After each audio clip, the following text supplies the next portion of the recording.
नमस्कार दोस्तों, स्वागत है आप सभी लोगों का प्रज्ञान आईसीएस के यूट्यूब चैनल में। तो अब हम अपने ये जो वीडियो क्लास की जो सीरीज होगी उसमें यूजीसी नेट के जो और सेट का जो यूनिट 7 का जो पूरा सिलेबस है वो कवर करने वाले हैं, ठीक है? और आज उसकी ये फर्स्ट क्लास है। और ये जो आपका यूनिट 7 है, इसमें एक तरीके से आप ये समझिए कि इसमें आपका मॉडर्न इंडिया का जो पूरा सिलेबस है, ठीक है? लेकिन ब्रीफली, है ना? मॉडर्न इंडिया का जो पूरा सिलेबस है, लेकिन ब्रीफ में, संक्षेप में और साथ में जो है इंडियन पॉलिटी का पूरा सिलेबस जो है, हमें यहाँ पर कवर करना है, ठीक है? मतलब यूनिट 7 एक ये बहुत इंपॉर्टेंट यूनिट है, जिससे हर बार नेट सेट में जो है, वह 10 से 15 क्वेश्चन पूछे जाते हैं, ठीक है? इसमें हिस्ट्री और पॉलिटी के क्वेश्चन जो है मिला कर के पूछे जाते हैं। तो हम इसको अपने एग्ज़ाम जो है ओरिएंटेड वे में, ठीक है? मतलब इसे हम यूपीएससी, पीएससी की तरह कवर ना करके हमारे नेट सेट के एग्ज़ाम में जिस तरीके से क्वेश्चन पूछे जाते हैं, उस हिसाब से जो है हम इसे पढ़ेंगे और जो लोग पहले इन चीज़ों को पढ़ चुके हैं, उनका साथ में जो है वह यहाँ पर क्या है रिवीजन भी होता चलेगा, ठीक है? तो चलिए जो है हम लोग क्लास की शुरुआत करते हैं और हम अपना जो पहला चैप्टर है, ठीक है? जिसमें हमारे सिलेबस के अकॉर्डिंग जो हमारा पहला चैप्टर है, भारतीय संविधान का निर्माण, ठीक है? भारतीय संविधान का निर्माण, इस वाले चैप्टर का एक हम कंप्लीट डिस्कशन यहाँ पर करेंगे, ठीक है? तो भारतीय संविधान का निर्माण, इस बात को समझने के पहले हमें यहाँ पर अपने सिलेबस के अकॉर्डिंग औपनिवेशिक विरासत और राष्ट्रवाद या राष्ट्रीय आंदोलन को भी समझना पड़ेगा, ठीक है? तो अगर हम इस बात को समझें कि भारत में जो है वह 1757, कब 1757 बैटल ऑफ प्लासी, है ना? और 1764 बैटल ऑफ बक्सर, इसके बाद से वह ब्रिटिश हुकूमत ने, ठीक है ना? मतलब ब्रिटिशर्स ने, अंग्रेजों ने ईस्ट इंडिया कंपनी के माध्यम से, है ना? ईस्ट इंडिया कंपनी के माध्यम से वह भारत में जो है उन्होंने अपना क्या किया, प्रभुत्व स्थापित किया। कहाँ पर प्रभुत्व स्थापित किया? भारत में जो है अपना प्रभुत्व स्थापित किया, मतलब एक तरीके से हमें उन्होंने अपना उपनिवेश बनाया, ठीक है? और उपनिवेश क्या होता है ये मैं आपको एक्सप्लेन कर चुका हूँ कि उपनिवेश एक ऐसी व्यवस्था होती है जिसमें मात्र देश के हितों को पूरा करने के लिए, ठीक है, वह उपनिवेश के संसाधनों का दोहन किया जाता है। मतलब सीधी सी बात यह है कि यहाँ पर जो है किसी अन्य देश को जो है अपना गुलाम बना लिया जाता है, ठीक है? और जब किसी देश को गुलाम बनाया जाता है तो उसके हितों को नहीं देखा जाता, बल्कि जिसने गुलाम बनाया है वो अपने हितों की जो है पूर्ति करता है, मतलब उसका जो है उसके द्वारा शोषण किया जाता है। तो वैसे ही यहाँ पर हुआ, ब्रिटिशर्स ने जो है 1764 के बक्सर के युद्ध के बाद भारत में अपना प्रभुत्व जमाना जो है स्टार्ट कर दिया, ठीक है? अब आपको पता है कि अपने प्रभुत्व को स्थापित करने के लिए, ठीक है? अपने अथॉरिटी को एस्टैब्लिश करने के लिए, अपनी सत्ता को स्थापित करने के लिए किसी भी देश को, संस्था को, उस देश में जहां वह अपने प्रभुत्व को स्थापित कर रहा है, वहां की राजनीतिक, सामाजिक और आर्थिक संरचना में परिवर्तन करना होता है। क्या करना होता है? राजनीतिक, सामाजिक और आर्थिक संरचना में परिवर्तन करना होता है और उसे अपने हितों के अनुकूल बनाता है। जैसे हमारे भारतीय समाज में होता है ना कि जब किसी दूसरे घर की बेटी अपने घर में ब्याह के लाई जाती है, तो जो लड़के की जो मदर होती है, मतलब जो सास होती हैं, वह उसे, मतलब उस बहू को जो है अपने परिवार के, है ना, परंपरा और रीति-रिवाज के अनुकूल जो है ढाल लेने का प्रयास करती है, ठीक है? ताकि वो अपनी बहू का जो है वह मैक्सिमम यूटिलाइज़ेशन कर सके, ठीक है? सभी जगह नहीं होता, अब तो समय बदल गया है। मैं एक पुरानी बात बता रहा हूँ और सिर्फ़ आपको समझाने के दृष्टिकोण से ये बात बता रहा हूँ कि वहाँ पर ऐसा किया जाता है ना कि बहू का जो है मॉडिफ़िकेशन किया जाता है, ठीक है? मतलब उसको जो है अपने अनुरूप ढाला जाता है ताकि वो इस परिवार के हिसाब से ढल सके, ठीक है? तो वैसे यहाँ पर भी है कि अंग्रेजों ने जब अपनी हुकूमत यहाँ स्थापित किया, तो उन्होंने क्या किया, भारत की जो संरचना थी, सामाजिक, आर्थिक, राजनीतिक जो संरचना थी, उसको उन्होंने परिवर्तित करना प्रारंभ किया, ठीक है? इसी को कहा जाता है औपनिवेशिक विरासत। क्या कहा जाता है? औपनिवेशिक विरासत। और इसके परिणाम स्वरूप वह क्या हुआ, राष्ट्रवाद का भारत में उदय होगा। क्योंकि जब बहू को बहुत ज़्यादा सास जो है वह कंट्रोल करने लगती है, तो फिर जो है बहू कहती है कि भैया अब बहुत हुआ, मेरा चूल्हा चक्की अलग करो, मुझे नहीं रहना आपके साथ। तो वो क्या है, जब बहू इस स्टेज पे आ जाती है कि वह अपने अलग चूल्हा चक्की की माँग करने लगे, तो ये क्या है, राष्ट्रवादी चरण। उसके अंदर मतलब चेतना का विकास हो जाता है कि अब मैं और ज़्यादा जो है ये गुलामी नहीं सहूँगी, ठीक है? तो वैसे ही यहाँ पर जो है इस पूरे चरण में हम इसको देखेंगे, ठीक है? तो इस वाली पूरी क्लास में हम देखेंगे औपनिवेशिक विरासत, ठीक है? फिर राष्ट्रीय चेतना का उदय और कांग्रेस की स्थापना से पूर्व की राजनीतिक संस्थाएँ। मतलब कांग्रेस की स्थापना 1885 में हुई है, उसके पूर्व भी कुछ राजनीतिक संस्थाएँ थी, ठीक है, जो अंग्रेजों के शोषण के विरुद्ध अपनी आवाज उठा रही थी, है ना, डरे सहमे ही सही लेकिन उठा रही थी, उन संस्थाओं के बारे में भी हम देखेंगे। ठीक है, अच्छा मैं आपको एक बात ये बता दूं कि ये जो यूनिट 7 है ये आपका बहुत इंपॉर्टेंट यूनिट है और इससे आप अपने एग्जाम में क्वेश्चन गलत करने का जोखिम नहीं उठा सकते हैं, क्योंकि मैं आपको बताऊं मोस्ट ऑफ जो नेट सेट का एग्जाम देते हैं उसमें से अधिकांश छात्र पीएससी यूपीएससी की प्रिपरेशन किए हुए होते हैं। तो मतलब जिनका ऑप्शनल पॉलिटिकल साइंस है या एमए पॉलिटिकल साइंस किया हुआ है, तो ऐसे कंडीशन में वो लोग इस चैप्टर मतलब यूनिट 7 में और इवन उसके बाद के भी जो जो भी यूनिट हैं, ठीक है ना, वहाँ पर वो लीड ले जाते हैं। लीड ले जाते हैं मतलब क्या? उनका ये वाला जो टॉपिक है वो बहुत स्ट्रॉन्ग होता है, ठीक है? वो मॉडर्न हिस्ट्री इतनी डेप्थ में पढ़े हुए होते हैं। इंडियन पॉलिटी के जो लिए जो है लक्ष्मीकांत के बाद में इतने सारे जो है जनरल्स, करंट अफेयर्स और सब तमाम चीज़ें जो है उनका जो है प्रिपेयर रहता है। तो इसलिए जो वो वहाँ पर लीड ले जाते हैं। लेकिन वे स्टूडेंट जो केवल बीए, एमए किए हुए होते हैं, वो यहाँ थोड़ा-सा पिछड़ जाते हैं क्योंकि इन चैप्टरों पर वो ज़्यादा ध्यान नहीं देते हैं। तो इस वजह से जो है मेरा उद्देश्य यहाँ पर ये है कि आप दोनों चाहे आप प्रिपरेशन किए हैं या नहीं किए हैं, आप सभी लोगों को जो है बराबर बेनिफिट मिले, ठीक है? तो चलिए अब क्लास को जो है हम लोग शुरू करते हैं, ठीक? सबसे पहले देखते हैं औपनिवेशिक विरासत का जो है एक परिचय लेते हैं, एक इंट्रोडक्शन लेते हैं कि ब्रिटिश शासन का प्रभाव भारत पर प्रत्यक्ष और परोक्ष, है ना, मतलब इनडायरेक्ट अप्रत्यक्ष रूप से कई क्षेत्रों पर पड़ा। यह प्रभाव कृषि, उद्योग, परिवहन, संचार, वित्त, प्रशासन और शिक्षा पर निर्णायक रूप से देखा जा सकता है। मतलब यहाँ पर यह है कि देखिए, अंग्रेजों के भारत में आने के पहले भारत की जो है अपनी व्यवस्था थी। क्या थी? भारत की जो है अपनी खुद की व्यवस्था थी, मतलब अपने तरीके थे राज्य को संचालित करने के लिए। भले ही राजतंत्रात्मक था, लेकिन उसको संचालित करने का यहाँ पर अपनी व्यवस्था थी। ठीक है ना? टैक्सेशन की अपनी व्यवस्था थी, शिक्षा की अपनी व्यवस्था थी, प्रशासन की अपनी व्यवस्था थी। लेकिन अंग्रेज जब भारत में आएंगे और जब वो भारत की सत्ता पर जो है अपना कब्जा जमाएंगे, उसके बाद वो उसे अपने हिसाब से ढालने की कोशिश करेंगे ताकि वे अपने इंटरेस्ट को या अपने हितों को जो है पूरा कर सकें। ठीक है, तो यहाँ पर होगा क्या, ये एक स्ट्रक्चर बना है, इसको आप लोग देखिए कि यहाँ पर होगा क्या कि भारतीय संसाधन होगा, मतलब रिसोर्सेस कहाँ के होंगे? भारत के होंगे, लेकिन उसका यूज किया जाएगा ब्रिटिश हित में। क्या किया जाएगा? उसका जो यूज है वह ब्रिटिश हितों को पूरा करने के लिए किया जाएगा। ठीक है, संसाधन भारत के होंगे लेकिन उसका उपयोग भारतीयों के हितों को पूरा करने के लिए नहीं, ब्रिटिश हितों को पूरा करने के लिए किया जाएगा। मतलब भारत के संसाधन से भारतीयों को बेहतर स्वास्थ्य सुविधाएं, बेहतर शिक्षा, ठीक है ना, रोजगार, इसके लिए उपयोग नहीं किया जाएगा, बल्कि इस भारत के संसाधन का उपयोग जो है ब्रिटेन के लोगों को बेहतर हेल्थ फैसिलिटीज, एजुकेशन, एम्प्लॉयमेंट ये देने के लिए किया जाएगा। ठीक है, मतलब इसके लिए एक वजह से हमारे इधर एक कहावत चलता है ना, एक कहावत है, मैं उसको रिकॉल नहीं कर पा रहा हूँ कि मतलब चीज किसी और की रहेगी और मजे कोई और ले रहा है, मतलब उसको यूज कोई और कर रहा है, इस तरीके का इस तरीके की घटना यहाँ पर होगी, है ना। तो यहाँ पर इसका मूल तर्क ये है कि इस औपनिवेशिक आर्थिक संरचना ने भारत को गरीब और ब्रिटेन पर निर्भर बना दिया। क्या किया? इस औपनिवेशिक आर्थिक संरचना ने क्या किया? भारत को गरीब और ब्रिटेन पर निर्भर बना दिया। अब कैसे बनाया, ये हम लोग आगे अपनी क्लास में देखते हैं, ठीक है, कि कैसे अंग्रेजों ने जो है वह भारत को जो है पंगु बना दिया, ठीक है, मतलब भारत की जो है कमर तोड़ दी उन्होंने।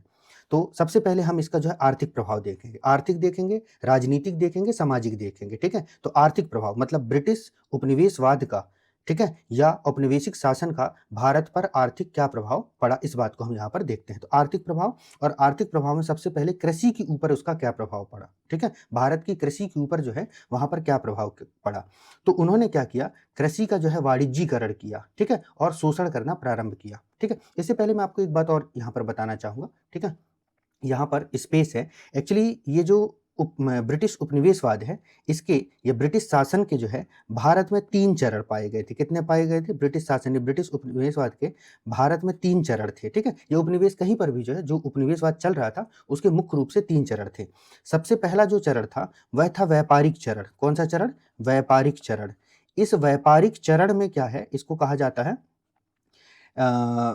इस व्यापारिक चरण में क्या किया गया था कि जो अंग्रेज थे, है ना, या जितने और भी यूरोपीय देश थे जो अपना जो है उपनिवेश स्थापित कर रहे थे, उन सबका उद्देश्य ये था कि इस व्यापारिक चरण में ये क्या कर रहे थे कि यहाँ से जो मैन्युफैक्चर्ड गुड्स है, मतलब विनिर्मित उत्पाद है, मतलब फर्निश्ड गुड है या अंतिम जो वस्तु है, उसको खरीद के ले जा करके यूरोपीय मार्केट में बेचते थे। क्या करते थे, यहाँ से जो मैन्युफैक्चर्ड गुड है, विनिर्मित उत्पाद जो है, जो विनिर्मित उत्पाद है, ठीक है, विनिर्मित उत्पाद को ले जा करके यूरोपीय बाजारों में बेचते थे। कहाँ बेचते थे, यूरोपीय बाजारों में बेचते थे। तो इसको कहा जाता है व्यापारिक चरण, मतलब ट्रेड का जो है स्टेज है ये, है ना, यहाँ पर ट्रेड किया जा रहा है।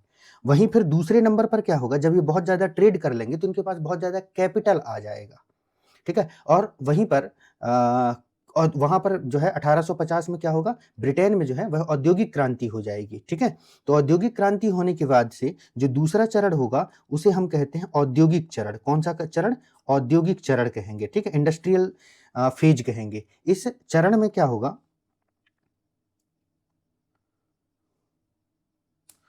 ठीक है, इस चरण में क्या होगा, औद्योगिक चरण में क्या होगा कि औद्योगिक चरण में जस्ट इसका उल्टा हो जाएगा। व्यापारिक चरण में जो चीजें चल रही थी ना, उसका उल्टा हो जाएगा कि अब क्या किया जाएगा, जिस देश को गुलाम या उपनिवेश बनाया गया है वहां से कच्चा माल लिया जाएगा। अभी वहां से देखिए, व्यापारिक चरण में क्या किया जा रहा था, वहां से विनिर्मित माल, मैन्युफैक्चर्ड गुड्स लिया जा रहा था, ठीक है, मतलब बना बनाया कपड़ा लिया जा रहा था। मतलब यहां पर समझ लो कि यहां से जो है सीधे बना बनाया कपड़ा लिया और उसको ले जाके यूरोपीय बाजार में बेचा। लेकिन यहाँ पर क्या होगा, यहाँ पर कपड़ा नहीं लेंगे, यहाँ पर क्या लिया जाएगा, कपास लिया जाएगा।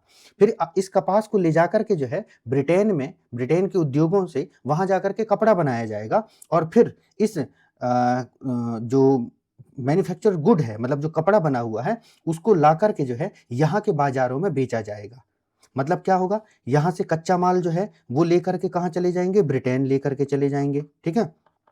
और ब्रिटेन से जो फर्निश्ड गुड है उसको ला करके जो है क्या किया जाएगा, भारत में बेचा जाएगा। मतलब अब भारत जो है वो क्या बन गया है, बाजार बन गया है। क्या बन जाएगा, बाजार बन जाएगा। तो ये होगा औद्योगिक चरण, ठीक है। तो यहां पर इनकी रणनीति बदल जाएगी। फिर आएगा तीसरे नंबर पर, मैं ये ऊपर लिख दे रहा हूं, इस तरफ आप लोग देखिएगा। तीसरे नंबर पर जो होगा उसको कहा जाता है वित्तीय चरण। क्या कहा जाएगा उसे, वित्तीय चरण।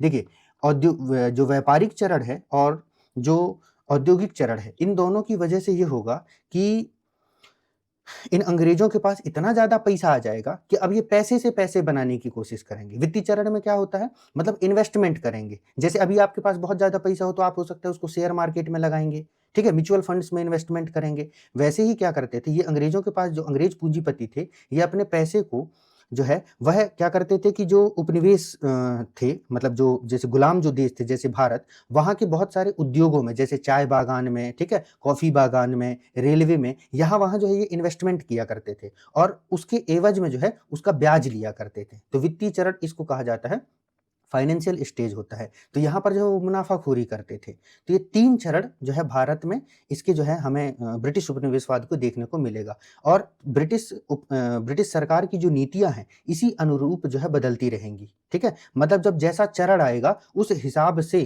जो है वह ब्रिटिश सरकार की नीतियां जो है वह भारत में बदलेंगी, ठीक है।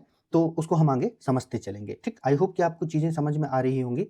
एक तो थोड़ा सा क्या होता है कि ये जो ऑनलाइन क्लासेस होती हैं इसमें सिर्फ कैमरे के सामने आपको देख के बोलना होता है ना। तो अब हम स्टूडेंटों को तो देख नहीं पाते हैं, छात्रों को देख नहीं पाते हैं, और अभी लाइव क्लास की भी फैसिलिटी मेरे पास अवेलेबल नहीं है, तो डायरेक्ट इंटरेक्शन नहीं हो पाता। तो उस वजह से मुझे समझ में नहीं आ पाता कि मुझे कितना डेप्थ में जाना है या कितना समझाना है, कितना नहीं। लेकिन फिर भी हाँ, जब मैं क्लास को पब्लिक करता हूँ या प्रीमायर करता हूँ, है ना, तो मैं एक जो है लाइव चैट का ऑप्शन वो कर देता हूँ और मैं भी क्लास में साथ में लाइव रहता हूँ। तो उससे क्या होगा कि जैसे अगर आप कोई लाइव कुछ डाउट है आपके, अगर उसको आप कमेंट सेक्शन में पूछते हैं तो जो है उसको मैं सॉल्व करने की या तो उसी टाइम या तो फिर अगर मैं नहीं कर पाया तो बाद में जो है उसको सॉल्व करने की कोशिश करता हूँ, ठीक है। और अगर आप मेरी क्लास कंटिन्यू देखते हैं तो अगर मान लो पिछले क्लास को लेकर आपको कोई डाउट है तो जो नेक्स्ट क्लास होती है वहां पर मैं क्या करता हूँ कि 5-10 मिनट, मतलब जैसा भी जितने भी क्वेश्चन रहते हैं उस हिसाब से पहले डाउट्स को क्लियर कर देता हूँ, ठीक। चलिए आगे बढ़ते हैं। तो अब हम कृषि का वाणिज्यीकरण देखते हैं। तो कृषि के वाणिज्यीकरण में क्या होता है कि भारत में कृषि के वाणिज्यीकरण ने पूंजीवादी खेती को बढ़ावा दिया। खाद्यान्न उपजों के बजाय वाणिज्यिक खेती, कैश क्रॉप के लिए भूमि का उपयोग किया गया, ठीक है। और इसका उद्देश्य क्या था, मतलब कृषि का वाणिज्यीकरण करने का उद्देश्य क्या था कि वाणिज्यिक फसलों की मांग विश्व बाजार में थी, इसलिए मुनाफा कमाने के लिए इसे थोपा गया, ठीक है। इसमें हो क्या रहा था एक्चुअली, देखिए जो कैश क्रॉप होते हैं उनमें से अगर हम देखें, कुछ उदाहरण देखें कैश क्रॉप के, तो जैसे आपका है कपास, ठीक है, और जब तक नील आर्टिफिशियल जो है डाई की खोज नहीं हुई थी तब तक जो है नील की खेती की जाती थी, ये कैश क्रॉप माने जाते थे, ठीक है। तो इनमें क्या है, अंग्रेजों को मुनाफा ज़्यादा हो रहा था, तो उन्होंने क्या किया, भारतीय कृषकों को मजबूर किया कि वो इनकी खेती, ठीक है, उसको क्या करें, इंक्रीज करें, और जो खाद्यान्न फसल है उसकी खेती को जो है डिक्रीज करें। क्यों? क्योंकि इससे ज़्यादा मुनाफा हो रहा था, ठीक है। और टैक्सेशन सिस्टम ही ऐसा था कि मान लीजिए किसान की जितनी फसल होती थी उसका 90% तो अंग्रेज जो है वो क्या करते थे, टैक्स के रूप में ले लेते थे, ठीक है, टैक्स टैक्स के फॉर्म में जो है वसूल लेते थे। बचता था 10%, और जब किसान भी खाद्यान्न फसल उगाते थे तो इस 10% से बस वो 2 वक्त की रोटी भी सही से नहीं खा पा रहे थे, उनकी ये स्थिति हो गई थी। तो उन्हें भी लगा कि कैश क्रॉप उगाएंगे तो कम से कम हम अपने बाल बच्चों को जो है ठीक से भोजन तो खिला करवा पाएंगे, ठीक है। इस उद्देश्य से उन्होंने भी इसको करना स्टार्ट कर दिया, लेकिन इसका प्रभाव भारतीय कृषि पर जो है नकारात्मक रूप से पड़ा, ठीक है। परिणाम क्या हुआ, कॉन्सिक्वेंसेस देख लेते हैं हम लोग, इसका क्या परिणाम हुआ, मतलब जब भारतीय कृषि का जो है वाणिज्यीकरण किया गया तो इसके क्या जो है कॉन्सिक्वेंसेस हुए। सबसे पहले तो भूमिहीन कृषकों की संख्या में वृद्धि हो गई, ठीक है। भारत में भूमिहीन कृषकों की संख्या में वह वृद्धि होने लगी, ठीक है। एक्चुअली क्या था कि ये जो कैश क्रॉप थे ना, इनके बीज जो है किसानों को खरीदने पड़ते थे। इस बीज को खरीदने के लिए ये अपनी जमीन गिरवी रखते थे साहूकारों के पास में। लेकिन अगर फसल अच्छी नहीं हुई या किसी कारण से फसल का नुकसान हो गया, या और एक समस्या और भी थी, जैसे मैंने आपको बताया ना कि ये जो है नील की खेती करते थे, ठीक है। नील की खेती करने का एक ड्रॉबैक ये होता था कि जिस भूमि में नील की खेती की जाती थी एक समय के बाद वो भूमि जो है बंजर हो जाती थी। साथ में खाद्यान्न फसलों की कमी होने के कारण इन्हें खाद्यान्न फसल के लिए जो है क्या है, साहूकारों से जो है वह अनाज उधार में लेना पड़ता था। मैं ये कह दूं, पैसे उधार लेते थे, अनाज उधार लेते थे, तो उस वजह से इनके ऊपर कर्ज का बोझ बढ़ते गया। इस वजह से साहूकार इनकी जमीनों को क्या कर लेते थे, एक्वायर कर लेते थे। जैसे अभी होता है कि अगर आप अपनी जमीन गिरवी रखें और लोन नहीं पेड कर पाएंगे तो जमीन एक्वायर कर ली जाती है। तो वैसे ही ये कृषकों के साथ ये समस्या हो गई, जिससे भूमिहीन कृषकों की संख्या जो है वह क्या हो गई, बढ़ गई, ठीक है। इसके साथ ही इसका एक कारण और भी था जो मैं आपको बता दे रहा हूँ। क्या था कि जो जमींदारी व्यवस्था इन्होंने लगाया था, ठीक है। एक्चुअली अंग्रेजों ने भारत में तीन तरीके की जो है मतलब कृषि से टैक्सेशन के लिए 3 तरीके की व्यवस्था जो है भारत में उन्होंने इंप्लीमेंट किया था।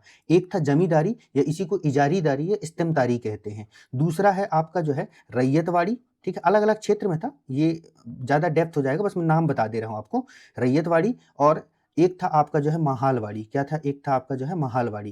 तो ये 3 तरीके के जो है भारतीय कृषकों से जो है टैक्स वसूलने के तरीके थे। जमींदारी में क्या होता था कि एक जमींदार होता था बिचौलिए के तौर पर, मतलब अंग्रेज जो है ठेका दे देते थे कि भैया आप हमको इतना टैक्स वसूल के दे देना, बाकी जो है आप अपना हिसाब किताब देखना, टैक्स वसूलने का काम जो है आपका हो गया। दूसरा था क्या? रैयतवाड़ी। इसमें क्या होता था, रैयत किसानों को कहते थे, तो अंग्रेज जो है डायरेक्ट जो है वो क्या करते थे, किसानों से लगान वसूलते थे। ये लगान वसूलने के तरीके थे। और एक था महालवाड़ी, इसमें गांवों को महाल में बांट दिया जाता था, मतलब पूरा एक गांव हुआ करता था। अगर आपने लगान मूवी देखी होगी तो वहां पर वो महालवाड़ी व्यवस्था दिखाया गया है, जिसमें जो उस गांव का जो राजा होता था, मुखिया होता था, उससे टैक्स लिया जाता था। और वो जो मुखिया होता था वो क्या करता था, पूरे गांव से टैक्स कलेक्ट करता था और ले जाकर के अंग्रेजों के पास सबमिट करता था। तो महालवाड़ी, ये 3 तरीके की व्यवस्थाएं थी, ठीक है। इन तीनों तरीके की व्यवस्था में टैक्सेशन इतना ज़्यादा, लगान इतना ज़्यादा हाई था कि उसने किसानों की कमर तोड़ दी, ठीक है। और अगर इस लगान सिस्टम की निर्ममता को समझना हो और इसके जो मर्म को जानना हो, तो कभी आप जो है ना गोदान देखिए, है ना, मुंशी प्रेमचंद जी की जो है, अगर अंग्रेजी हुकूमत की जो है ना, अंग्रेजी हुकूमत ने भारतीयों की दुर्दशा किस प्रकार की थी, उसके लिए आप मुंशी प्रेमचंद के जो है नॉवेल्स जो हैं, और खास करके गोदान, ठीक है, फिर कफन, ये कुछ ऐसे नॉवल हैं, उनको पढ़िए। मतलब जिसको कहते हैं ना, रूह कांप जाती है, ठीक है। और अगर पढ़ने में नहीं हो पाता है आपका, तो DD1 ने इस पर जो है सीरीज भी बनाया हुआ था, मतलब वो टीवी सीरियल टाइप में जो बना हुआ था, वो भी बहुत अच्छा है, ठीक है। पंकज कपूर जी ने उसमें लाजवाब एक्टिंग की है। खैर चलिए आगे, और क्या समस्या होने लगी, अकाल और भुखमरी आने लग गई। इससे क्या है, खाद्यान्नों के उत्पादन में लगातार गिरावट हुई कैश क्रॉप की वजह से, क्योंकि उत्तम भूमि का उपयोग केवल कर इकट्ठा करने के लिए किया गया। मतलब जो अच्छी भूमि थी उस पर कर से बचने के लिए, मतलब किसान ये सोचता था कि मैं कैश क्रॉप उगा लूंगा तो सरकार को टैक्स दे दूंगा, तो कम से कम मेरी जमीन तो नहीं छीनेगी, है ना? इस वजह से जो है वह खाद्यान्न का उत्पादन उसने कम कर दिया और कैश क्रॉप का उत्पादन बढ़ा दिया। इस वजह से समस्या उत्पन्न हो गई। तो अकाल और भुखमरी की संख्या बढ़ गई और ऐसी दुर्दशा होती थी, कई बार तो अकाल में जो है लाखों लोगों की मृत्यु हो जाती थी, ठीक है?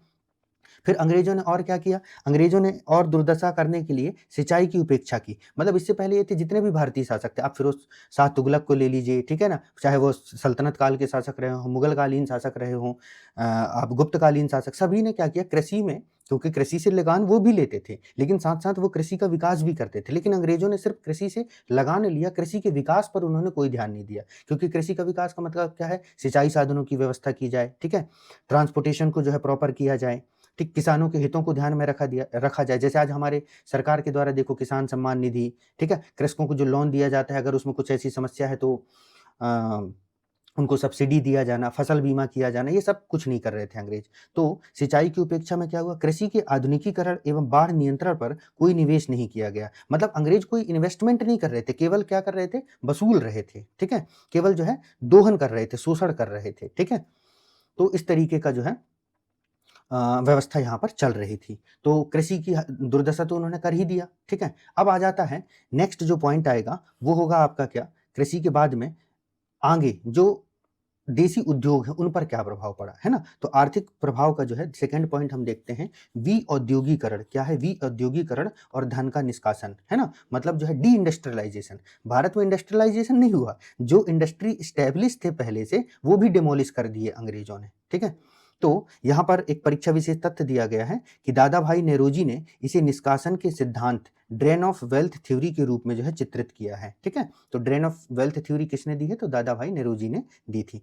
तो अब इसमें होता क्या था? विऔद्योगीकरण क्या होता था? वही मैंने आपको जो बताया था ना कि जो सेकंड फेज था, है ना? ब्रिटिश उपनिवेशवाद का जो द्वितीय चरण था, उसमें क्या था? औद्योगिक चरण था। तो अभी तक क्या कर रहे थे? इसके पहले तक वो लोग मतलब आप मान के चलिए कि 1833 के पहले तक, है ना? 1833 के पहले तक क्या कर रहे थे?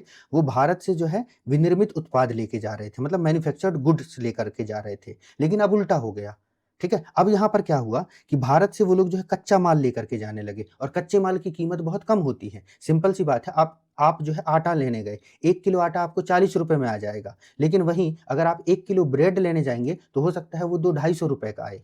तो विनिर्मित या फर्निश्ड गुड की जो वैल्यू होती है वो ज़्यादा होती है as compare to raw material, ठीक है? तो यहाँ पर क्या हुआ? भारत से वो लोग जो है कच्चा माल निर्यात कर रहे थे कहाँ पर? ब्रिटेन में, और ब्रिटेन में जो है उससे वस्तु का निर्माण करते थे और जो तैयार माल होता था, है ना? फर्निश्ड गुड होता था, उसको कहाँ पर? भारत में ला कर के बेचते थे। अब देखो, भारत ने अपना सामान बेचा, मतलब 1 किलो आटा बेचा, तो भारत को प्राप्त कितना हुआ? ₹40 हुआ। ठीक है? ये ₹40 लेकर के गए ये लोग ब्रिटेन में, ठीक है? ₹40 यहाँ दिए और इसको ब्रिटेन लेकर के चले गए। चलो सारी चीज़ें इसमें जो है विनिर्माण और सारी चीज़ें लगा करके मान लीजिए कि अंग्रेज़ों ने टोटल जो है खर्च किया ₹100, कितना? ₹100 उन्होंने खर्च किया। अब इस विनिर्मित गुट को, मतलब उस ब्रेड, तैयार ब्रेड को उन्होंने भारत में ला कर के बेचा, कितने का बेचा? ₹200 का। तो बताओ, इसमें यहाँ पर इनको कितना प्रॉफ़िट हुआ? ₹100 का प्रॉफ़िट हुआ अंग्रेज़ों को। पहले ये ₹100 का प्रॉफ़िट भारतीयों को हो रहा था, लेकिन अब ये ₹100 का प्रॉफ़िट किनको होने लग गया? अंग्रेज़ों को होने लग गया। इस वजह से जो भारत के हस्तशिल्प उद्योग थे, ठीक है? जो लघु उद्योग थे, जो कुटीर उद्योग थे, वो सब क्या हो गए? चौपट हो गए।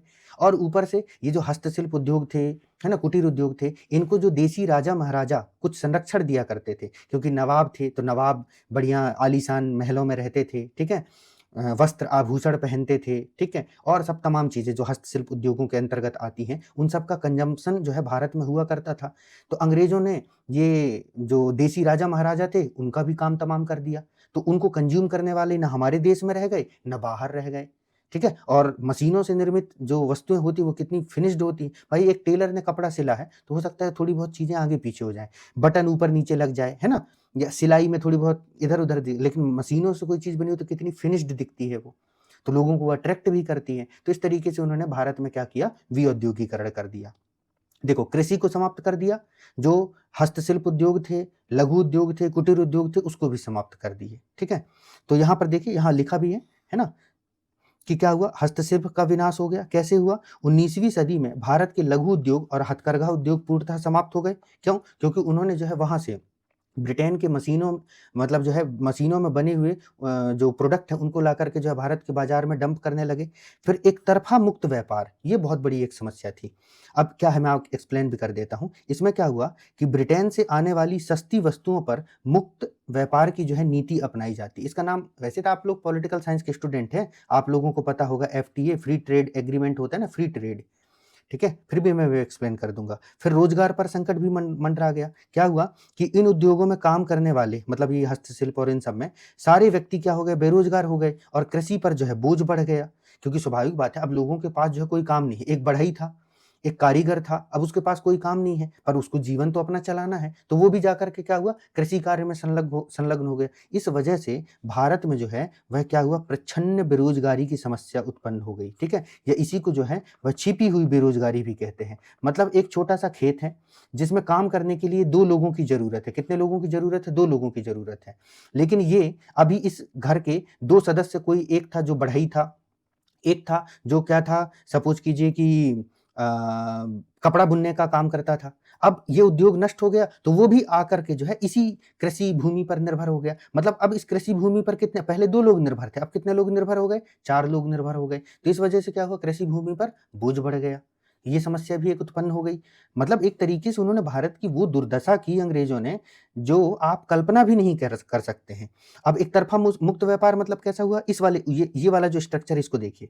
यहाँ से क्या हो रहा था कि जब ये भारत से कच्चा माल ब्रिटेन में लेकर के जाते थे, तो यहाँ पर जो है इस पर यहाँ पर क्या हो जाता था, वो कस्टम ड्यूटी लगा देते थे। क्या लगा देते थे? Custom duty. कस्टम ड्यूटी जानते हैं? मालों के आयात-निर्यात पर लगने वाला शुल्क, ठीक है? या टैक्स जो भी कह लीजिए, शुल्क कहिए उसको। तो यहाँ पर मान लीजिए क्या हुआ कि भारत से जो माल ब्रिटेन जा रहा है, वहाँ पर उन्होंने क्या किया, कस्टम ड्यूटी लगा दिया, ठीक है? कस्टम ड्यूटी लगा दिया। ठीक, इस वजह से क्या हुआ, इनको मतलब ब्रिटेन ने कस्टम ड्यूटी लगा दिया, तो ₹40 का माल गया, मान लो ₹5 कस्टम ड्यूटी लग गई, तो ब्रिटेन को जो है ₹5 का यहाँ प्रॉफ़िट हो गया। लेकिन ब्रिटेन से जो माल भारत में जा रहा है, मतलब इधर वाले स्ट्रक्चर में देखिए कि ब्रिटेन से जो माल जो है भारत में जा रहा है, ब्रिटेन से जो माल भारत में जा रहा है, उसको जो है उन्होंने फ्री ट्रेड कर दिया। मतलब इस पर जो है कोई जो है चार्ज नहीं लगाया गया, ठीक है? कोई भी जो है सीमा शुल्क नहीं लगाई गई। कोई भी कस्टम ड्यूटी नहीं लगाई गई। इस वजह से क्या होता था कि भारत का सामान जब यहाँ जाता था तो महँगा हो जाता था, ठीक है? लेकिन ब्रिटेन का सामान जब भारत में आता था, तो इस वजह से क्या होता था वो सस्ता हो जाता था, ठीक है? मतलब बाद में जब हमारी सरकार यही तो संरक्षणवादी नीतियाँ काम आती हैं। जैसे अभी डोनाल्ड ट्रंप ने अमेरिका के लिए क्या किया कि भारत से जो सामान हम अमेरिका भेज रहे थे उन पर जो 50% टैरिफ लगा दिया। उस वजह से भारत के सामान क्या हो जा रहे थे? महँगे हो जा रहे थे। तो ये समस्या जो है ब्रिटिशर्स ने यहाँ पर किया कि भारत से जो माल जाता था उस पर टैरिफ लगा देते थे तो भारत की चीज़ें महँगी हो जाती थी और उनका सामान जो भारत में आता था उसको जो है फ्री कर देते मतलब टैरिफ फ्री कर देते थे तो वो सामान सस्ते हो जाते थे। ठीक है? और भाई कंज्यूमर को तो सस्ता सामान चाहिए है। तो इस तरीके की ये समस्या यहाँ पर रही। तो इस तरीके से उन्होंने क्या किया भारत का विद्योगीकरण कर दिया और धन का निष्कासन भी प्रारंभ हो गया, ड्रेन ऑफ वेल्थ भी प्रारंभ हो गया। ठीक है? चलिए। तीसरी समस्या इन्होंने क्या क्रिएट कर दी? आधारभूत ढाँचा और कर संरचना। मतलब इनकी जो आधारभूत ढाँचा और कर संरचना के माध्यम से भी जो है इन्होंने भारत का शोषण करना प्रारंभ किया। कैसे? सबसे पहले तो ये जो भारत में जो ये रेलवे लेकर के आए, ठीक है? तो इस रेलवे को लाने का, है ना? अब मैं थोड़ा-सा ज़्यादा डिटेल नहीं जा रहा हूँ। मैं आपको सिर्फ़ उसका प्रभाव बताते चल रहा हूँ। रेलवे को जो है इंट्रोड्यूस कर दिया गया भारत में, है ना?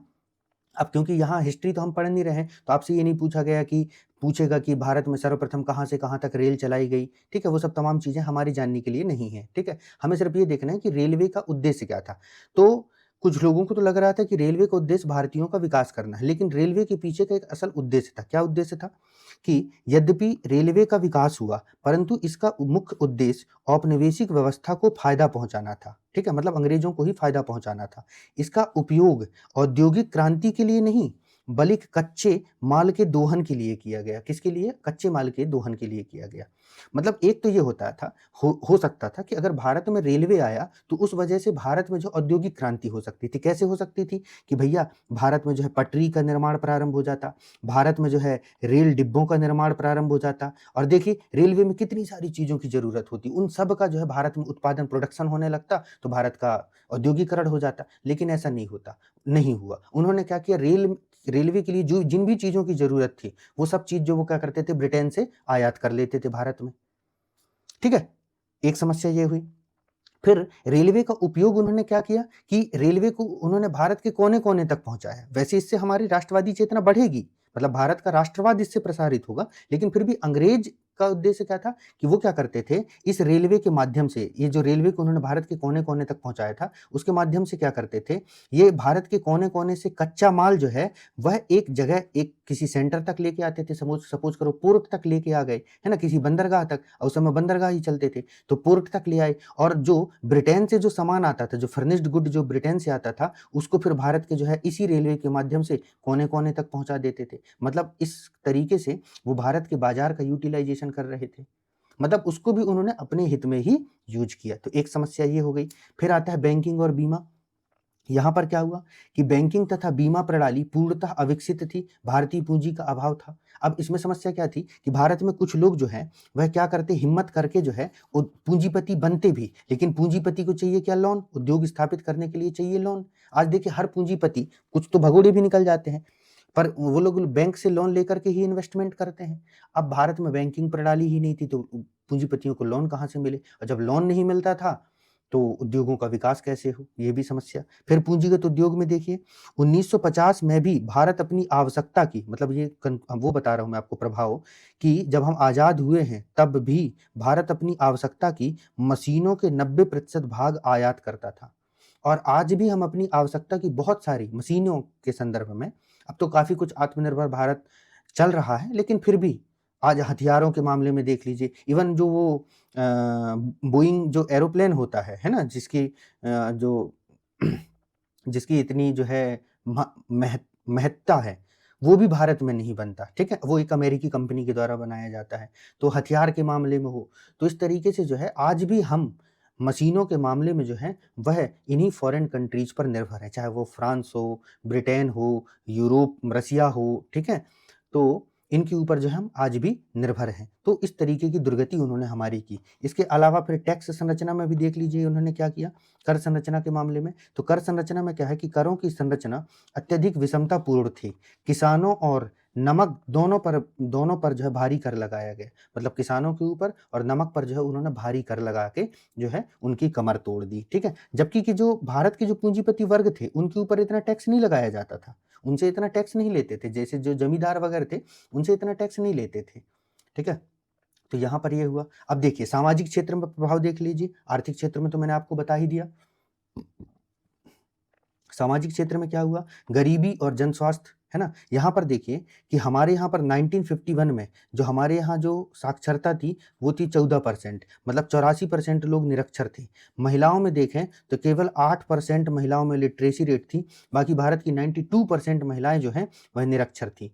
अभी जाकर के बड़ी मुश्किल से ये स्थिति सुधरी है कि भारत में जो है 70% जो है पुरुष जनसंख्या साक्षर हुई है, और साक्षर का मतलब भी ऐसा जिसको लिखना पढ़ना आता हो, ठीक है? और महिलाओं की प्रतिशत तो अभी भी बहुत कम है ना? एग्जैक्ट मुझे फिगर तो अभी याद नहीं है, लेकिन फिर भी बहुत ज़्यादा तो नहीं ही है ना? जहाँ तक मुझे याद है वुमेन लिटरेसी रेट जो है अभी फ़िलहाल भारत में 52-53% है, 52-53% है, हो सकता है मैं गलत भी हूँ।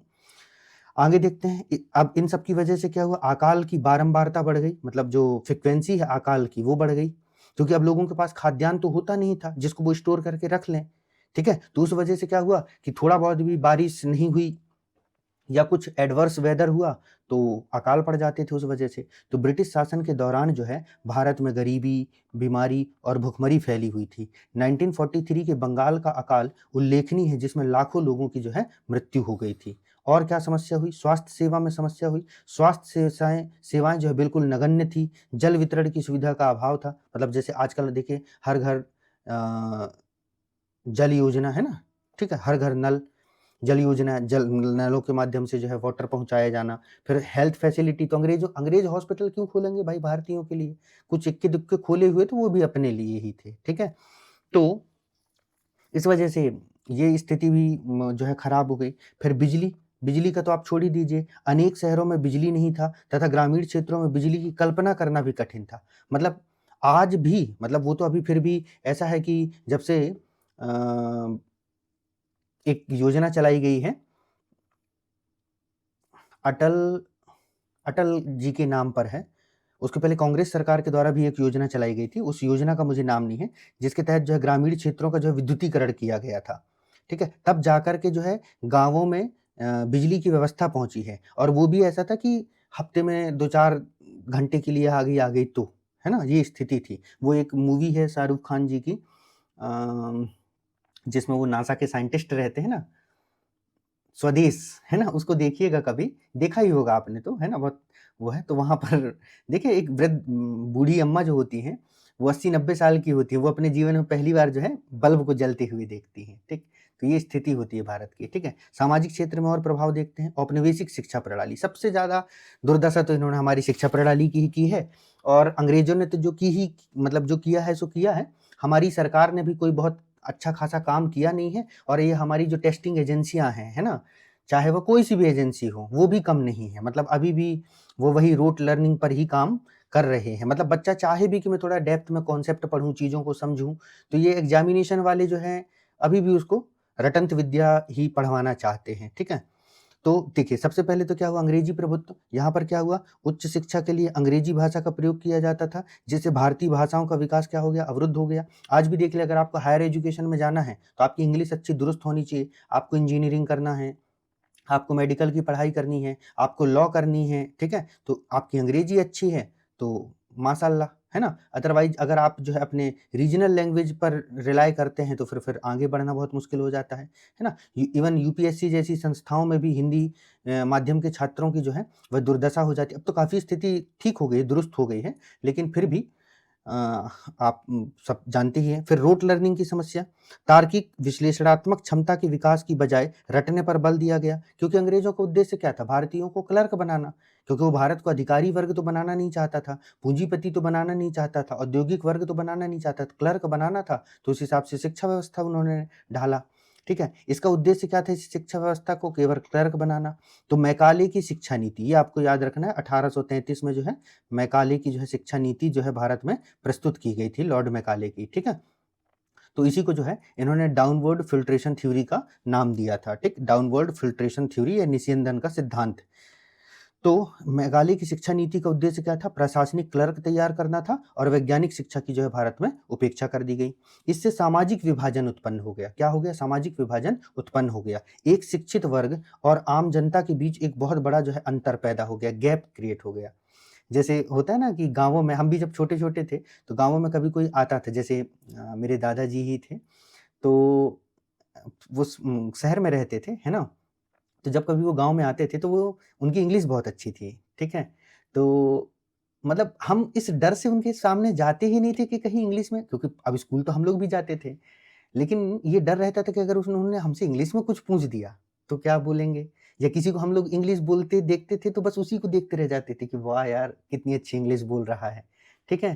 तो इस तरीके की मतलब चीज़ें रही। अभी भी देखिए, कोई व्यक्ति जब इंग्लिश बोलता है, हमको दिख जाता है, मतलब वो छाप अभी भी मन से नहीं गया है। अभी भी हमारे साथ ये चीज़ होती है, कोई व्यक्ति बढ़िया एकदम फर्राटेदार इंग्लिश बोलते दिख जाए, तो एकदम ऐसा लगता है ना कि बहुत नॉलेजेबल व्यक्ति है। मतलब हमारे यहाँ इंग्लिश जानने वाले व्यक्ति को हम समझते हैं कि ये बहुत इंटेलिजेंट व्यक्ति है ना? इस तरीके की चीज़ें जो है, ये होती हैं। तो ये सब ब्रिटिश पॉलिसी का ही जो है वह परिणाम है ना? ख़ैर, चलिए, ठीक है, इन सारी चीज़ों को हम बदलेंगे, हम सब मिलके जो है इन सब व्यवस्थाओं को जो है बदलेंगे। अब आता है राजनीतिक प्रभाव, सामाजिक प्रभाव हो गया, राजनीतिक प्रभाव को देख लेते हैं। राजनीतिक प्रभाव में देखते हैं, राज्य की प्रकृति और विरोधाभासी स्थिति में है, ठीक है? तो यहाँ पर क्या देखते हैं, औपनिवेशिक राज्य की जो है दोहरी प्रकृति है, ड्यूल नेचर है, कैसा? उस औपनिवेशिक शासन जो है सिद्धांततः ये कहता है कि हम विधि के द्वारा शासन करते हैं, रूल ऑफ लॉ हमारे यहाँ है। उन्होंने की लाया भी 1773 का रेगुलेटिंग एक्ट से जो है वो लोग लास्ट में 1947 के अधिनियम तक, लेकिन 1935 के अधिनियम तक भारत में कुछ भी करना था, इवन गोली भी चलानी थी, उसके पहले उन्होंने जो है रॉलेट एक्ट लेके आए। क्या लेके आए? रॉलेट एक्ट जो है उन्होंने पारित किया। इसके बाद फिर उन्होंने निर्ममता से हत्या की भारतीयों की। तो उन्होंने कहा देखो, रूल ऑफ लॉ है, हम कानून बनाकर गोली भी मारेंगे तुमको, पर पहले कानून बनाएंगे गोली मारने के लिए। फिर कहते हैं कि निष्पक्ष न्यायपालिका का इन्होंने दावा किया, है ना? लॉर्ड कॉर्नवालिस आया, उसने भारत में जो है वह सिविल सेवाओं को तो जन्मदाता माना ही जाता है, लेकिन उसने जो है एक व्यवस्थित न्यायिक प्रणाली को भी भारत में विकसित किया।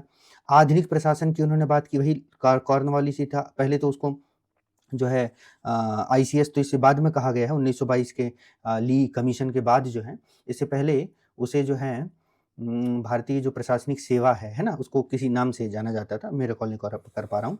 तो ये हुआ, है ना? बस आपको एक फैक्ट याद रखना कि लॉर्ड मैकाले को भारत में भारतीय सिविल सेवा का जो है जनक माना जाता है। तो ये उनका दावा था, अंग्रेजों का ये दावा था। लेकिन वास्तव में क्या था, प्रैक्टिस में क्या था? वो अधिनायकवादी थे। क्या थे? अधिनायकवादी, अथॉरिटेरियन थे। ठीक है? मतलब राज्य मूलतः निरंकुशतावादी था। कैसा निरंकुशतावादी था? भारतीयों ने अपना विरोध जताने के लिए 1857 का विद्रोह किया, लोगों को सरेआम फांसी पे लटका दिए, तोप के मुंह में बांध के जो है लोगों को उड़ा दिए। ठीक है? भारतीय जो क्रांतिकारी थे, अपनी बात अंग्रेजों तक पहुंचाने की जो है कोशिश करते थे, उनको जो फांसी की सजा सुना देते थे, जो है जो फॉल्स जो है कॉन्स्पिरेसी केसेस में जो है फंसा के उनको जो है जेल में ठूस देते थे। तो एक तरीके से क्या था? निरंकुशतावादी, है ना? पुलिस के माध्यम से अत्याचार करते थे। शक्तियों का संकेंद्रण था, मतलब सेंट्रलाइजेशन ऑफ पावर था, मतलब कार्यपालिका और न्यायपालिका के कार्यों का विभाजन नहीं था, क्योंकि जो अंतिम अपीलीय अथॉरिटी तो खैर ब्रिटेन में जो है महारानी हुआ करती थी, मतलब जो हाउस ऑफ लॉर्ड हुआ करता था, लेकिन फिर भी वायसराय ही था जो भी था। ठीक है? मतलब न्यायपालिका भी, जजों को कोई बहुत ज़्यादा ऐसे पावर नहीं थे, अगर वायसराय जो बोल देता था वही होता था। ठीक है? फिर सीमित अधिकार मतलब क्या है? व्यक्तियों के अधिकारों एवं स्वतंत्रता की रक्षा जो है नगण्य थी। मतलब हमारे पास कोई अधिकार ही नहीं था। ना तो हमारे पास आर्टिकल 19 था जिसमें अभिव्यक्ति की स्वतंत्रता हमें प्राप्त हो, ना तो हमारे पास जो है धार्मिक स्वतंत्रता का अधिकार था, ना तो शोषण के विरुद्ध अधिकार था। अंग्रेज तो खुद शोषण करते थे, 12-12 घंटे, 14-14 घंटे लोगों से काम लेते थे। ठीक है? तो स्वतंत्रता तो हमारे पास थी ही नहीं, मतलब जिनको आज हम फंडामेंटल राइट के नाम से जानते हैं, वो सारी चीज़ें, वो सारी सुविधाएँ हमारे पास अवेलेबल नहीं थी। ठीक है? तो ये हो गया। और देखते हैं, और अभी राजनीतिक प्रभाव समाप्त नहीं हुए हैं। राजनीतिक प्रभाव में देखिए और क्या हुआ। नागरिक अधिकार और न्याय प्रणाली को अगर देखें तो दमनकारी विधियां भारत में बनाई जाती थी। ब्रिटिश शासन की विधियां जो है दमनकारी थी, जिनका निर्माण भारतीयों द्वारा नहीं किया गया था। मतलब भाई, भारत में जो कानून बनाए जा रहे थे उनका निर्माण कोई भारतीय थोड़ी कर रहे थे, वो तो ब्रिटिश पार्लियामेंट के से बनकर आ रहे थे, या तो जो वायसराय के आदेश निर्देश जो पारित करता था वायसराय या गवर्नर जनरल जो है, उन्हीं को जो है यहाँ पर लागू किया जाता। फिर देखिए स्वतंत्रता का हनन, जैसे कि मैंने आपको बताया कि सामान्य समय में भी अभिव्यक्ति और प्रेस की स्वतंत्रता को स्वीकार नहीं किया गया। ठीक है? और 1857 के क्रांति के बाद तो ये पूर्णतः समाप्त हो गया, क्योंकि ये हमारे यहाँ पर जो प्रेस की आज़ादी थी उसको पूरी तरीके से दबा दिए थे। मतलब पेपर जैसे पब्लिश होने के लिए, जैसे आजकल जैसे आपके यहाँ जो भी न्यूज़पेपर आता है ना, वो तो अब तो सीधे मतलब बिना सरकार के द्वारा उसको चेक किए हुए, मतलब इस प्रोसेस को हम लोग क्या कहते हैं कि मतलब बिना उसको जो है चेक किए हुए सीधे आपके घरों तक पहुंच जाता है। लेकिन अंग्रेजों के समय में ऐसा नहीं होता था। वो पब्लिश होने के, प्रिंट होने के पहले जो है एक ब्रिटिश अधिकारी उसको पूरा चेक करता था कि कहीं ऐसा तो नहीं कि इसमें अंग्रेजों के खिलाफ जो है कुछ कोई ऐसी बात लिखी हो जो उनके शासन के अगेंस्ट हो। ठीक है? फिर न्यायपालिका में भी भेदभाव किया जाता था। आगे मैं आपको इल्बर्ट बिल विवाद भी बताऊंगा। तो क्या हुआ, न्यायाधीशों ने सदैव अंग्रेजों का पक्ष लिया।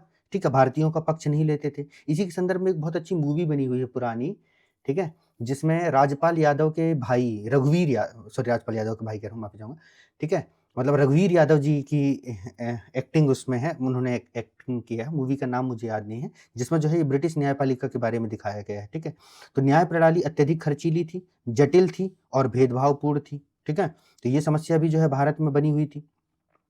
तो ये हो गया है प्रभाव। और देखते हैं राजनीतिक प्रभाव में। राजनीतिक प्रभाव में प्रशासन और प्रतिनिधित्व को देखते हैं। प्रशासन और प्रतिनिधित्व में देखिए कि यहाँ पर क्या हो रहा था कि द स्टील फ्रेम, मतलब जो इस्पाती ढांचा, जो प्रशासनिक सेवा है उसको जो, या जो आईसीएस अधिकारी होते हैं जैसे आईएएस आईपीएस ये सब जो थे, इनको जो है steel pillar of the country कहा जाता है, कि ब्यूरोक्रेसी को steel pillar of the country कहा जाता है, क्योंकि यही देश को वास्तव में चला रहे होते हैं, है ना?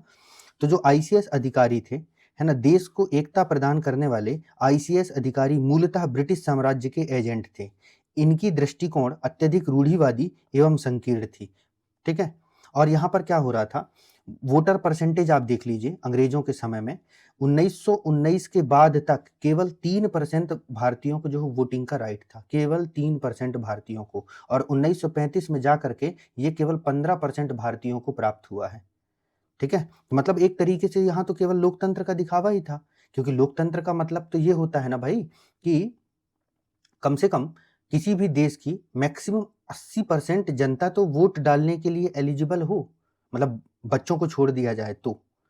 ठीक है। लेकिन यहाँ पर क्या है, भारत की जो कुल आबादी है उसका जो है 3% 15% लोग भी जो है एलिजिबल नहीं है वोट के लिए, क्योंकि उस समय यूनिवर्सल एडल्ट फ्रेंचाइज नहीं था, बल्कि उसकी जगह जो है लिमिटेड फ्रेंचाइज था, जो कि बेसिस था एजुकेशन पर, प्रॉपर्टी, है ना, इन सब के बेसिस पर जो है वह जो है फ्रेंचाइज दी गई थी, मतलब वोटिंग का राइट दिया गया था, है ना, मत डालने का अधिकार दिया गया था।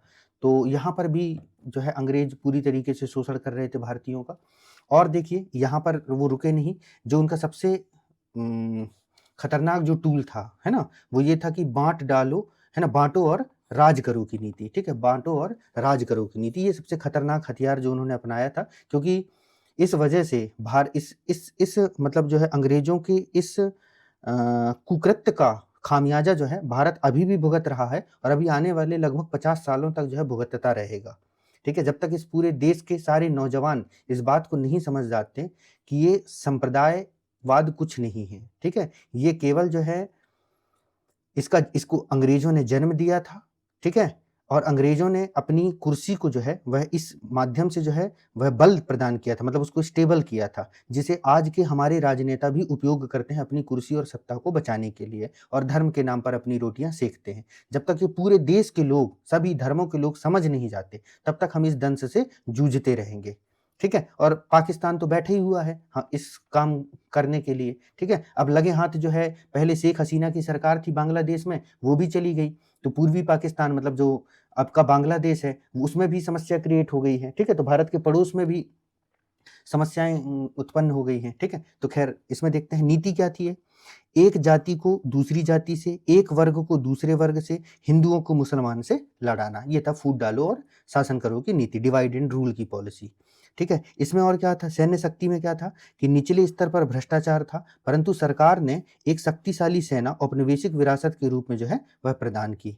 फिर परिणाम क्या हुआ इसका, परिणाम ये हुआ कि ये इसको बाद में पढ़ना था मुझे, परिणाम ये यहाँ पर ये दिया है कि इन विभाजनकारी नीतियों का अंतिम परिणाम भारत के सांप्रदायिक विभाजन, कम्युनल पार्टीशन के रूप में हुआ। देखिए ये यहाँ जो डार्क कलर में दिखाया गया है, ये भारत का जो है एक तरीके से यहाँ विभाजन हुआ है। ये नेपाल को छोड़ दीजिएगा, नेपाल का अलग है, नेपाल भूटान को अलग करके ये जो पाकिस्तान वाला एरिया है ना, और ये बांग्लादेश वाला एरिया है। तो ये हुआ, फिर उन्होंने सैन्य शक्ति जो है स्थापित की थी, उसके बारे में हो गया। अब आ जाता है राष्ट्रीय आंदोलन, है ना, और भारत में राष्ट्रीय चेतना का उदय।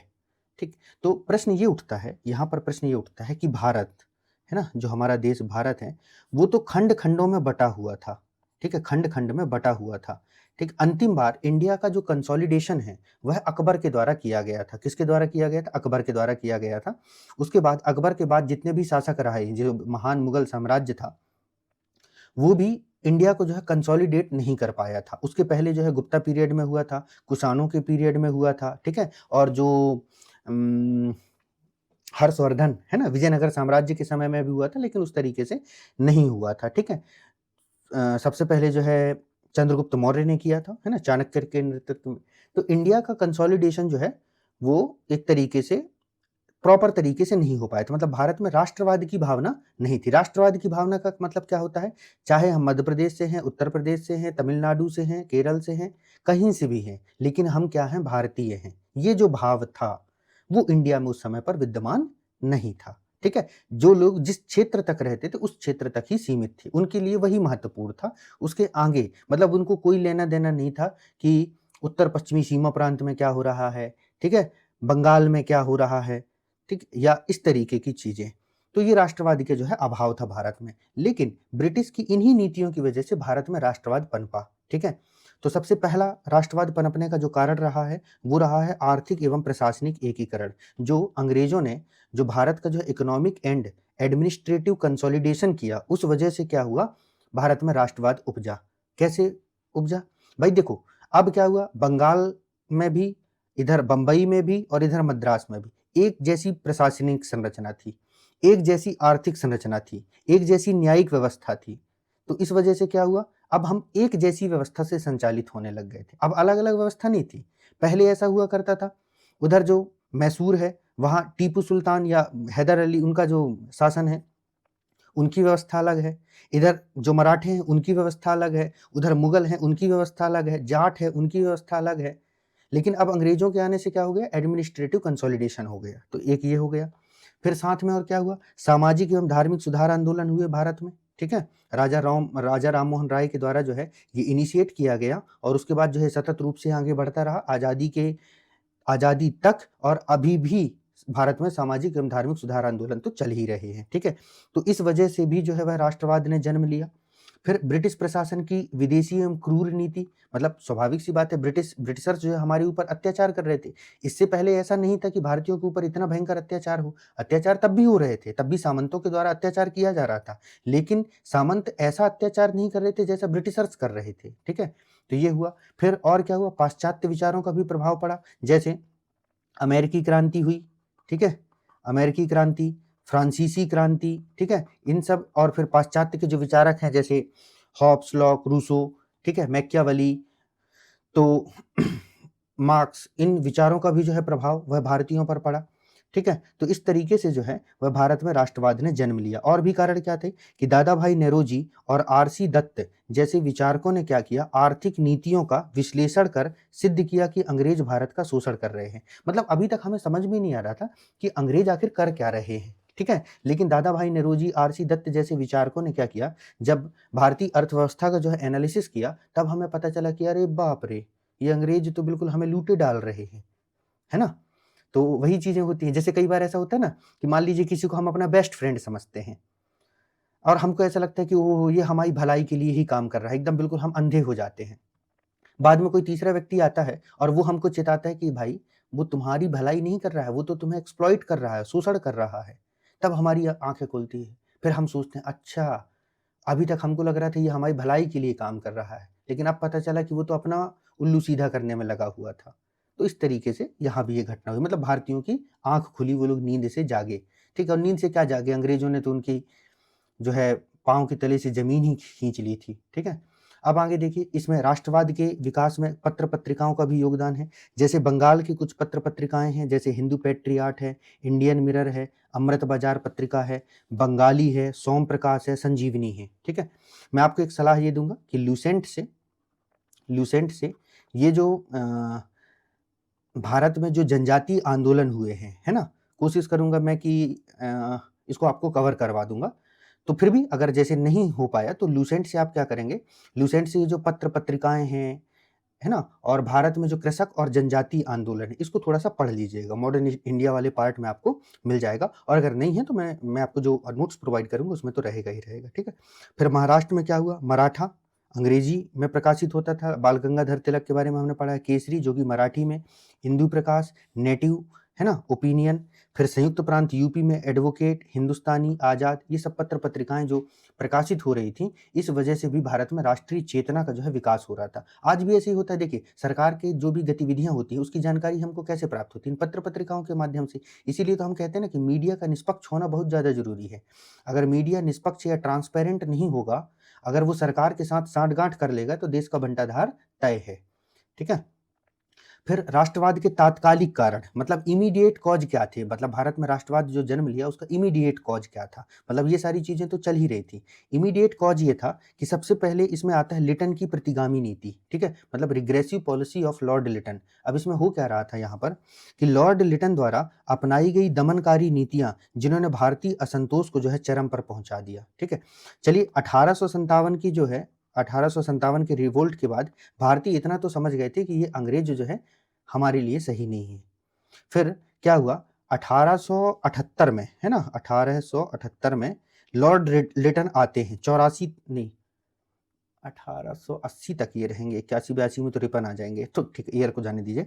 तो लॉर्ड लिटन जब भारत के जो है वायसराय बनते हैं, तो इन्होंने ऐसी ऐसी पॉलिसीज लाई, जैसे एक पॉलिसी इनके द्वारा जो बहुत काफी विवादित रहा है, वो रहा है वर्नाकुलर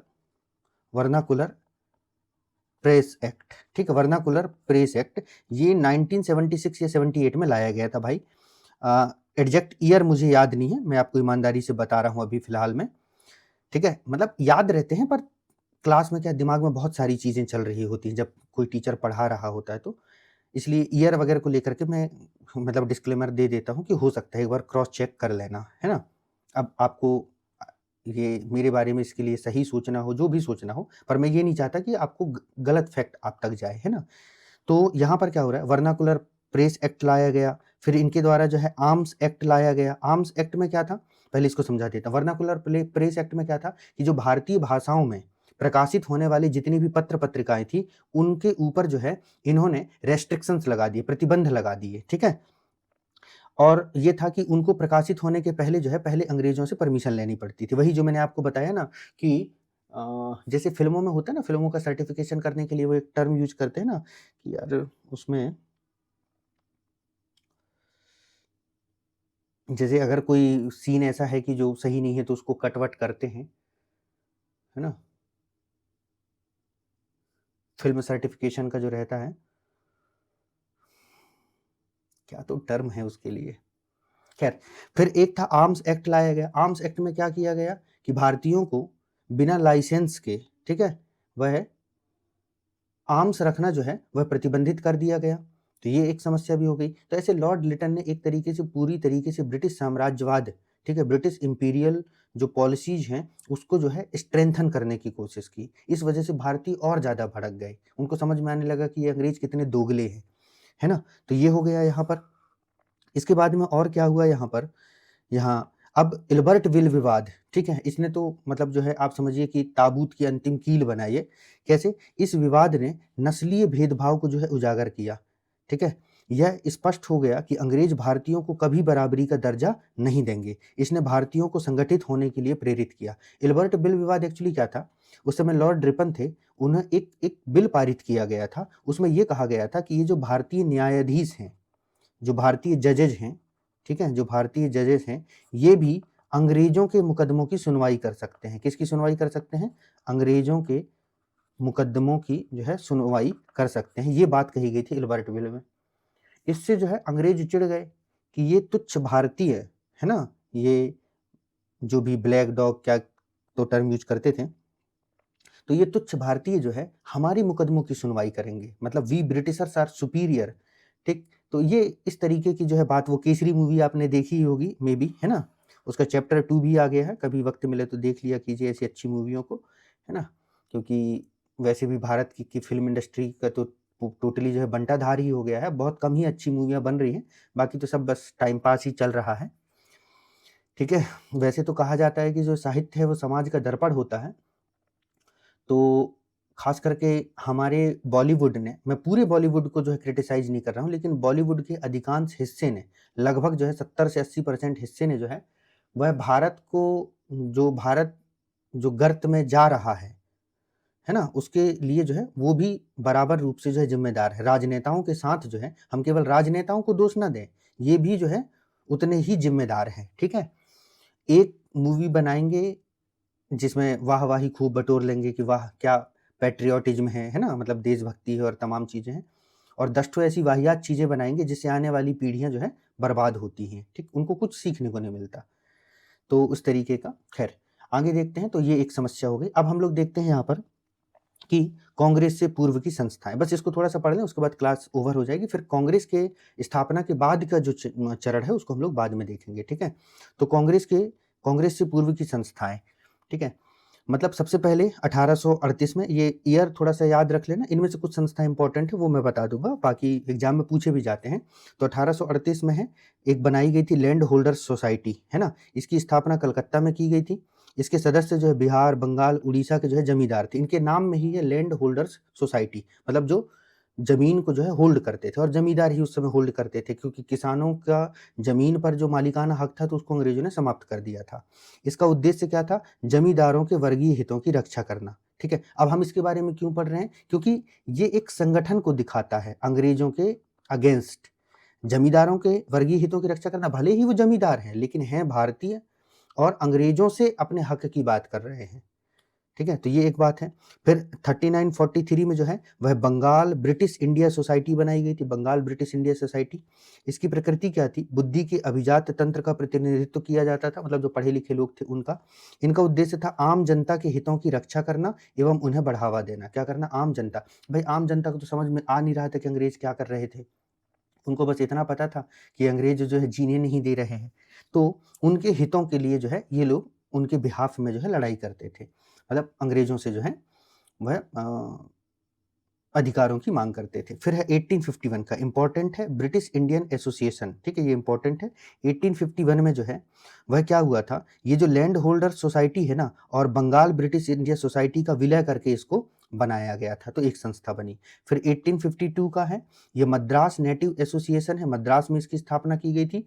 फिर बॉम्बे एसोसिएशन, इसकी स्थापना जो है बॉम्बे में की गई थी, ठीक है। तो चलो इनको छोड़ भी देना तो चल जाएगा, लेकिन ये 1866 का ये जो ईस्ट इंडिया एसोसिएशन बनाया गया था, ये बहुत इंपॉर्टेंट है। ये जो ईस्ट इंडिया एसोसिएशन है 1866 में, ये लंदन में बनाया गया था। कहाँ पर बनाया गया था? लंदन में बनाया गया था। और ये जो बॉम्बे एसोसिएशन है तो बॉम्बे में बनाया गया था, ठीक है। तो इसके जो संस्थापक रहे हैं, है ना, ईस्ट इंडिया एसोसिएशन के संस्थापक वो दादा भाई नेहरूजी रहे हैं। कौन रहे? दादा भाई नेहरूजी रहे हैं। इसका उद्देश्य क्या था कि इंग्लैंड में भारतीय समस्याओं का प्रचार करना। क्या था? इंग्लैंड में जो है वह भारतीय समस्याओं का जो है वह प्रचार करना इसका उद्देश्य था, ठीक। तो ये यहाँ पर जो है इसकी स्थापना की गई थी। मतलब अंग्रेज किस तरीके से भारतीयों का शोषण कर रहे हैं, भारत की क्या समस्याएं हैं, इसका प्रचार जो है वो वहाँ लंदन में, इंग्लैंड में करते थे, ताकि वहाँ के जो अंग्रेज थे, ब्रिटिशर्स थे, उन्हें ये पता चले कि भारत में जो अंग्रेज हैं वो कैसे अत्याचार कर रहे हैं। प्रमुख सदस्य आपको याद रखना है, इसमें फिरोज शाह मेहता थे, बदरुद्दीन तैयब जी थे और मनमोहन घोष थे। ये इसके जो है प्रमुख सदस्य थे। और संस्थापक कौन थे? दादा भाई नेहरू जी थे, ठीक है। तो ये हो गया। इसके बाद अभी और है, एक दो संस्थाएं और हैं, उसके बाद बस हो ही जाएगी क्लास ओवर। नेक्स्ट है जो है 1870 के दशक में अगर हम बात करें तो ये भी बहुत इंपॉर्टेंट है। पूना सार्वजनिक सभा पूछा जाता है एग्जाम में। पूना सार्वजनिक सभा 1870 में बनाई गई थी।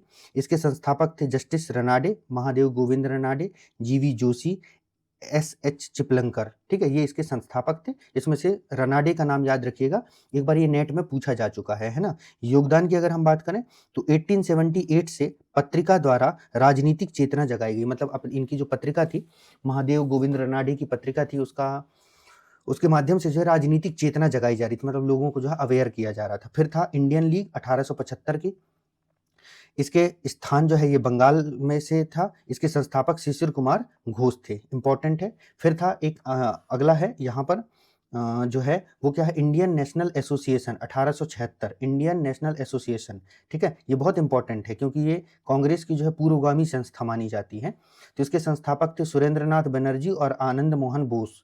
इंडियन नेशनल एसोसिएशन, जिसके संस्थापक थे सुरेंद्रनाथ बनर्जी और आनंद मोहन बोस। इसका महत्व क्या है? इसे कांग्रेस की पूर्वगामी संस्था कहा जाता है, ठीक है। मतलब बाद में इसका कांग्रेस में विलय हो जाएगा, लेकिन यही सभी लोग जिनका नाम अभी मैंने बताया, यही सभी लोग जो है मिलकर के कांग्रेस की स्थापना करेंगे, ठीक है।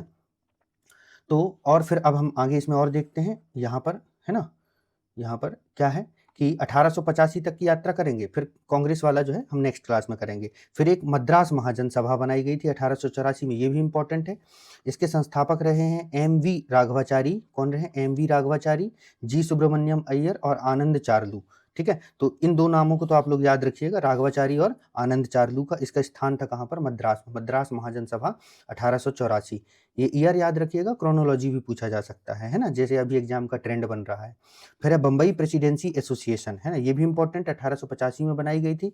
इसके संस्थापक थे फिरोज शाह मेहता, के.टी. तेलंग और बदरुद्दीन तैयब जी, ठीक है। कौन कौन? फिरोज शाह मेहता, के.टी. तेलंग, बदरुद्दीन तैयब जी। इसका स्थान था बम्बई में, ठीक है। तो ये बम्बई प्रेसिडेंसी एसोसिएशन, और इससे पहले जो हमने ये वाला देखा है ना, इंडियन नेशनल एसोसिएशन, ये सब बाद में जाकर के जो है कांग्रेस में मर्ज हो जाएंगे, ठीक। तो निष्कर्ष क्या है? इन सभी क्षेत्रीय संस्थानों ने एक अखिल भारतीय संगठन, है ना, ऑल इंडिया ऑर्गेनाइजेशन की आवश्यकता की पृष्ठभूमि तैयार की। क्योंकि पहले क्षेत्रीय संगठन बने, फिर बाद में लोगों को लगा कि अब हमें एक अखिल भारतीय संगठन की आवश्यकता है, जिसमें पूरे देश के लोगों को शामिल करके अंग्रेजों के खिलाफ जो है आंदोलित किया जाएगा। मतलब अंग्रेजों के अत्याचार के खिलाफ जो है उन्हें एकजुट किया जाएगा। तो पहले रीजनल लेवल पर ही काम शुरू हो जाता है, ठीक है। सीधे तो नहीं कि आप कोई बड़ी पार्टियां भी ऐसी बनती हैं, पहले रीजनल लेवल पे बनती हैं, ठीक है। सरपंची का चुनाव लड़े, फिर सरपंच, जैसे वो पंचायत जो वेब सीरीज है उसमें देखिए, अब जो प्रहलाद भैया है पहले क्या थे? उप सरपंच थे। फिर बाद में जो है अब इस बार विधायकी का चुनाव लड़ने के लिए उतर गए हैं, है ना। फिर विधायक बनने के बाद ऐसा होगा कि राज्य में ही मंत्री मंत्री बनेंगे, फिर मंत्री मंत्री बन के फिर सांसद बनेंगे, फिर केंद्र में मंत्री बनेंगे, और ना कहो फिर कभी ये भी ख्वाब सजोले का प्रधानमंत्री भी बन ही जाते हैं, ठीक है। तो इस तरीके से जो है रीजनल मतलब उससे जो ही जो है वह राष्ट्रवादी पार्टी का उदय होता है, ठीक है। तो सारांश में अगर हम बात करें, अभी तक जो हमारी क्लास हुई है इसको एक बार देख लीजिएगा, मैं एक बार बस बता देता हूँ। औपनिवेशिक शोषण हमने देखा, प्रतिक्रिया हमने देखी, 1857 का विद्रोह हुआ, चेतना का विकास हुआ, है ना, प्रेस, साहित्य, पश्चिमी विचार का प्रभाव पड़ा, संगठन, इसी वजह से जो है क्षेत्रीय संस्थाओं का जो है वह प्रादुर्भाव हुआ है। ठीक है, तो आज की क्लास को हम लोग यहीं पर समाप्त करते हैं दोस्तों, है ना। फिर मिलेंगे हम लोग नेक्स्ट सेशन में, इसके आगे की कहानी, कांग्रेस की उत्पत्ति, फिर कांग्रेस की उत्पत्ति के बाद में जो है गांधीवादी चरण, है ना, और फिर क्रांतिकारी राष्ट्रवाद, और फिर भारत के संवैधानिक विकास का इतिहास, मतलब सारे जो अंग्रेजों ने जितने भी एक्ट पारित किए थे वो भी हम इसको यहाँ पर कवर करना पड़ेगा। ठीक है, और फिर उसके बाद फिर हम लोग संविधान सभा प्रस्तावना पढ़ते हुए पॉलिटी कवर करेंगे। ठीक है, चलिए तब तक के लिए आप सभी लोगों का बहुत बहुत धन्यवाद क्लास से जुड़ने के लिए। जय हिंद दोस्तों।